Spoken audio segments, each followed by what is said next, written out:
বাঙালি ভাইকে দেখার জন্য কত ভিড় লেগে গিয়েছে চার সাইডে ভিড়। তো গাইস আমরা এখন ধুলিয়ার পার্কের সামনে চলে এসেছি, দেখতে পাচ্ছ গাইস লোকেশন। হ্যালো দাদা দিদিরা, তোমার সবাই কেমন আছে? আশা করি ভালো আছে। Welcome to my new blog. আজকে চলে এসেছি ঈদের পরের দিনে, দেখতে পাচ্ছ আমি ধুলিয়ান চলে এসেছি। এই যে আমার সঙ্গে আছে হাসিম বস, হ্যাঁ ও কালু ভাই।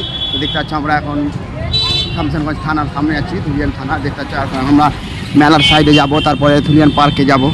তো বাঙালি ভাইকে পুলিশে ধরে নিয়েছে, পুলিশ নিয়ে চলে গেছে, ঢুকতে দিল না বাঙালি ভাইকে। তো আমরা দেখতে পাচ্ছ মেলার সামনে চলে এসেছি এখন রাজবাড়ির কাছে। ধুলিয়ার মেলা দেখতে পাচ্ছি চলে এসেছি। আজকে ভিড় কত!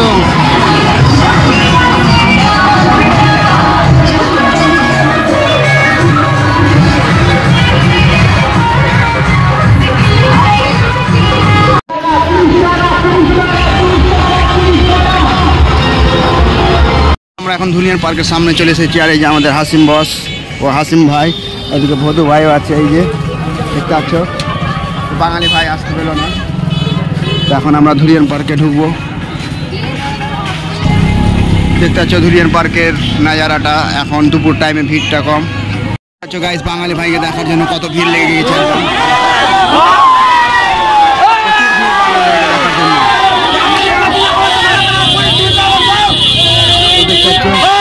ইসমাইল ভাই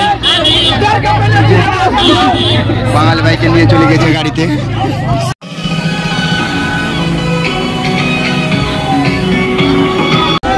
দেখতে পাচ্ছ ভিড় কত গাইস, একদম একদম কত হাজার হাজার লোক এসেছে, ভিড় চার সাইডে ভিড়।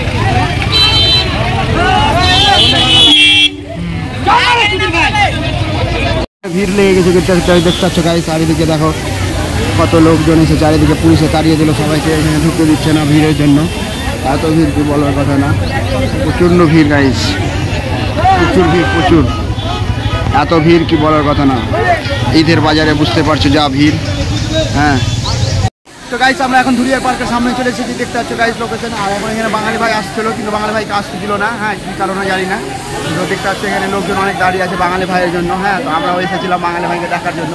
এখন ঢুকার ইচ্ছা করছে না, ধুলিয়ার পার্কের সামনে আছি তো তবুও ঢুকবো না। হ্যাঁ তো তোমরা কে বাঙালি ভাইকে দেখার জন্য এসেছিলো অবশ্যই কমেন্ট করে জানাবে। আমি তো দেখার জন্য এসেছিলাম বাঙালি ভাইকে, তো তবুও পেলাম না। আর এটা ধুলিয়ান পার্ক দেখতে পাচ্ছ, এখন সবাইকে ঢুকিয়ে দিল একদম পুলিশগুলো। আর এদিকে সবাই দাঁড়িয়ে আছে, লোকজন দেখতে পাচ্ছ কত সাইডে দাঁড়িয়ে আছে গাইস। আর এই যে আমাদের হাসিম ভাইও দাঁড়িয়ে আছে। তো আমরা এসেছিলাম, তো এখানে আমরা বাড়ি চলে যাবো এখন। বুঝতে পারছো মনটা খারাপ হয়ে আলো, বাঙালি ভাইকে এসেছিলাম দেখার জন্য। তো গাইস আমরা ধুলিয়ান পার্ক থেকে বেরিয়ে চলে এলাম, কারণ ভালো লাগছে না। হ্যাঁ তো অনেক ক্লান্ত হয়ে গেলাম। তো বুঝতে পারছো দুপুরে এসেছিলাম, তো ভালো লাগে না। তো ভিডিওটা এখান থেকে শেষ করলাম। তো ভিডিওটা তোমাদের কেমন লাগলো অবশ্যই কমেন্ট করে জানাবে। তো তোমাদের সঙ্গে দেখা হবে আবার কোনো নেক্সট করলো বলো। Okay bye.